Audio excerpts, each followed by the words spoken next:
Aladin et la lampe merveilleuse. Dans un pays d'Orient, vivait un jeune homme pauvre au bon cœur nommé Aladin. Ce jeune homme faisait tout pour aider sa chère mère. Dans le somptueux palais du pays, le sultan avait une fille très belle qui s'appelait Jasmine. Jasmine vivait entourée de richesses, mais elle était très seule, à tel point que le seul ami qui venait la voir dans son palais était un petit colibri du nom de Rin. Parfois, Jasmine voilait son visage pour ne pas être reconnue et allait au marché. Là, elle se mêlait à la population et oubliait sa solitude un moment. Un jour, Aladin sortit travailler sa pelle à la main. En chemin, il vit un homme qui se tenait près du puits. « Hé toi, mon garçon, tu veux bien m'aider ?»« Oui, bien sûr, pas de problème. Je ferai de mon mieux. »« Tu vois ces pièces d'or ? Si tu fais bien ce que je te demande, je te donnerai celle-ci et encore bien d'autres. » Aladin accepta d'aider l'homme. « J'ai fait tomber quelque chose dans le puits. Je vais lancer une corde jusqu'en bas. Je veux que tu descendes et que tu me remontes l'objet. » Aladin regarda dans le puits. Il était si sombre qu'on ne voyait pas le fond. Malgré son appréhension, le jeune homme descendit le long de la corde pour gagner l'or que l'homme avait promis. Quand il arriva au fond du puits, il sortit une allumette de sa poche et l'alluma. Aussitôt, il vit scintiller des tas d'or et de pierreries. « Mon garçon, il y a une vieille lampe quelque part. Ne prends que ça et remonte vite. » Aladin trouva la lampe au fond du puits. Mais il ne comprenait pas pourquoi l'homme voulait récupérer cette vieille lampe plutôt que l'or ou des pierres précieuses. Il attrapa la corde et commença à remonter. « Passe-moi la lampe, tu seras plus à l'aise pour remonter. » Dès qu'Aladin lui remit la lampe, l'homme relâcha la corde dans le puits. « Oh non !» Pour ne pas tomber, Aladin se rattrapa à la lampe. « Rends-moi ma lampe! Lâche-la !»« Pas question! Je ne peux pas! Si je lâche la lampe, je vais tomber !» Tandis que l'homme tirait sur la lampe pour la récupérer, elle lui échappa des mains et Aladin retomba avec la lampe tout au fond du puits. « Non! Ma lampe! J'ai perdu ma précieuse lampe !» En reprenant ses esprits, Aladin essaya de remonter en haut du puits, mais sans succès. Il attendit toute la journée que quelqu'un puisse l'aider, mais personne ne passait.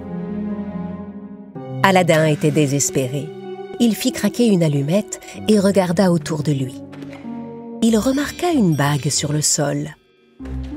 Quand il mit la bague à son doigt, une vive lumière l'éblouit. « Le propriétaire de cette bague est mon maître. Tu peux formuler 3 vœux. Demande-moi ce que tu souhaites, mon maître. » « Ce que je souhaite, c'est sortir de ce puits. » Le génie exauça le vœu d'Aladin. Le jeune homme courut chez lui, la lampe à la main.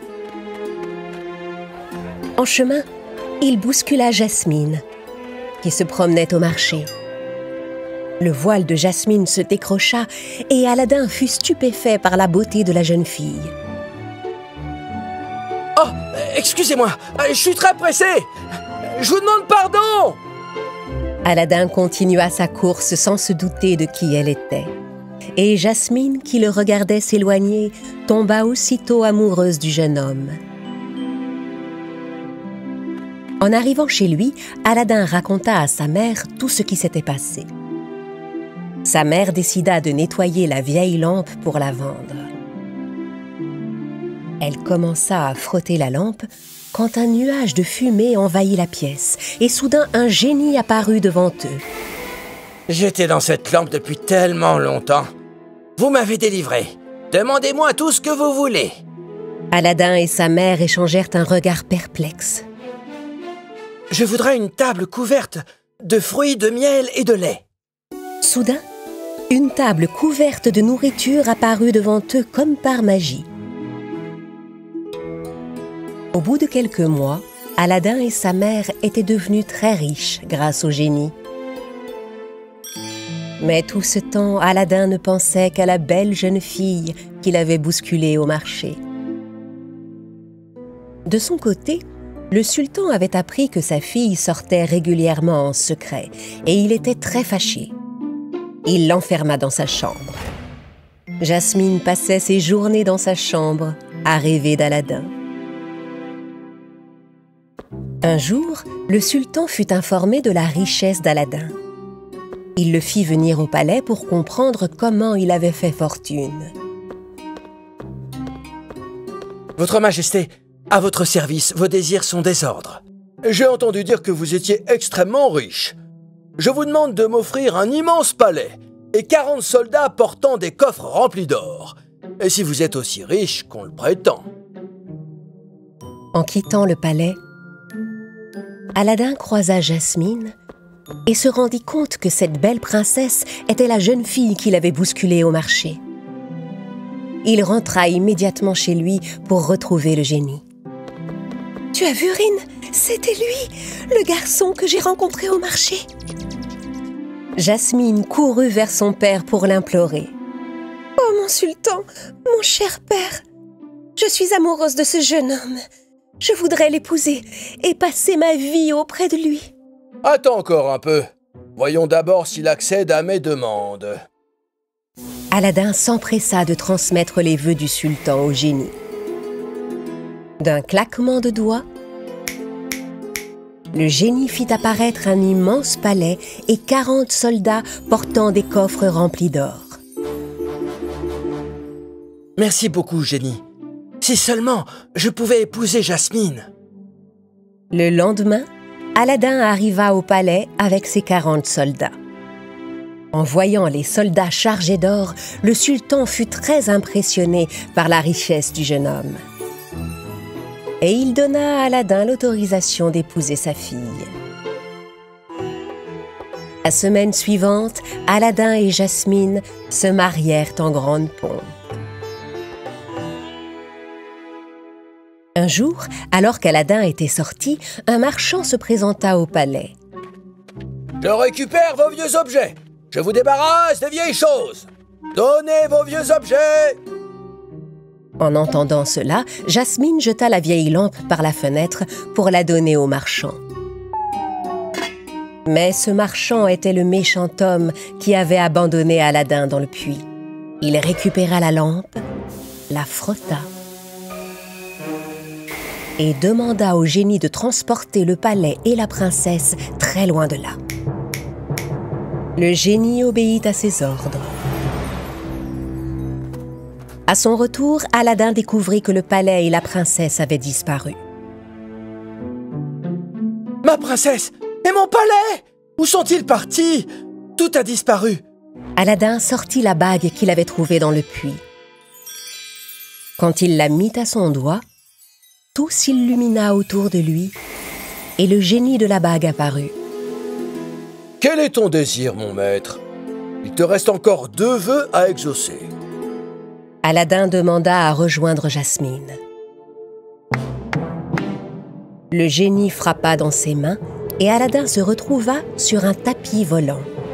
« Ce tapis va te conduire à Jasmine, mon maître. » En effet, le tapis volant emmena Aladin jusqu'à son palais au milieu du désert. Le jeune homme descendit du tapis et entra discrètement. Il aperçut Jasmine qui servait le méchant homme. L'homme tenait la lampe sur ses genoux. Aladin remit la bague à son doigt et fit son dernier vœu. « Je veux que tu changes ce méchant homme en oiseau, génie. » Le génie exauça son vœu et l'homme se changea aussitôt en oiseau. Aladin courut vers Jasmine et la prit dans ses bras. Il prit la vieille lampe et commença à la frotter. Puis il demanda au génie de remettre le palais à sa place. « À vos ordres, mon maître !» Le palais s'envola et alla reprendre sa place d'origine. Tandis qu'Aladin et Jasmine dansaient de joie, convaincus que leur bonheur durerait pour toujours, la lampe tomba par terre et se brisa. Sans qu'ils s'en aperçoivent, le génie s'échappa de la lampe et s'envola dans les airs. Aladin et le génie enfuient. Il était une fois un jeune homme au bon cœur nommé Aladin et son épouse, la princesse Jasmine, qui vivait dans un palais aux portes du désert. Ce jour-là, Jasmine préparait des sacs de blé pour les faire distribuer à la population. Mais soudain, elle remarqua que la lampe magique d'Aladin était tombée par terre et s'était fendue. « Oh non, la lampe magique est cassée !»« Hé, génie de la lampe, tu es toujours là ?»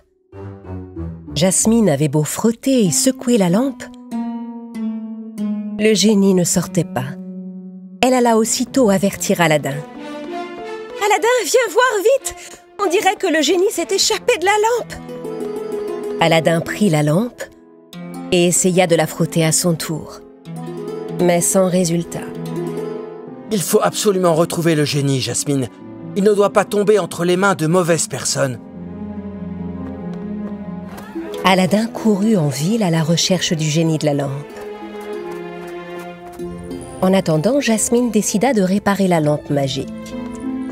Elle rassembla tous les objets en or de la maison et les fit fondre dans une grande marmite.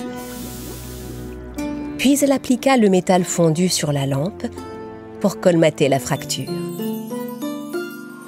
Dans le désert vivait un sorcier nommé Aaron qui habitait une cabane de sable dont personne n'osait approcher. Les seuls qui frappaient à sa porte étaient les gens qui venaient offrir tous leurs bijoux à Aaron en échange de sa magie noire.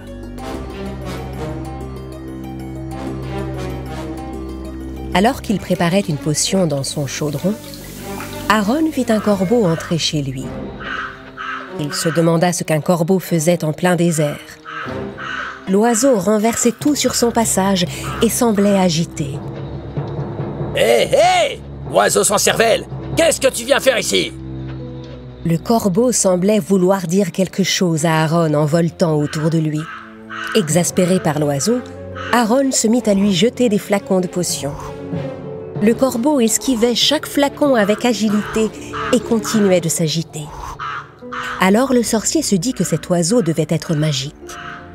Il coupa une branche de cactus à main nue sans se faire mal. Il plongea le cactus dans son chaudron, versa 2 gouttes de potion jaune et le contenu du chaudron devint complètement noir. Eitike, andikie, farambekouye, kera, kera. Quand Aaron eut prononcé ces mots magiques, un nuage de fumée s'éleva du chaudron et alla chercher le corbeau. L'oiseau vint se poser au bord du chaudron et but une gorgée de liquide noir. Tout à coup, le corbeau disparut dans un nuage de fumée et redevint le vilain Jabbar qu'il était avant. Hein? Ouhou! Le sortilège est enfin rompu! Je suis redevenu moi! Oui! En effet, le sort est rompu grâce à moi. Racontez-moi qui vous a fait ça et payez-moi pour ma magie. Mal à l'aise, Jabbar cherchait quoi répondre. Il n'avait pas la moindre pièce dans sa poche. C'est la première fois que je rencontre un sorcier. Comment vous appelez-vous? Aaron s'impatienta et commença à se fâcher. Donnez-moi mon argent tout de suite ou je vous retransforme en corbeau. Aaron leva les bras pour jeter un sort, mais Jabbar se mit à genoux devant lui, suppliant. Il ne me reste plus aucun argent, monsieur. Mais il existe un génie. Oui, un grand génie. Capable d'exaucer tous les vœux de son maître. Grâce à lui, vous pouvez obtenir beaucoup d'argent, de l'or, des bijoux et même un palais. Jabbar raconta tout à Aaron sur la lampe magique d'Aladin. Le sorcier accepta le marché. Ils se mirent en route pour le palais d'Aladin afin de récupérer la lampe magique. Pendant ce temps, Aladin continuait de chercher le génie dans toutes les rues de la ville.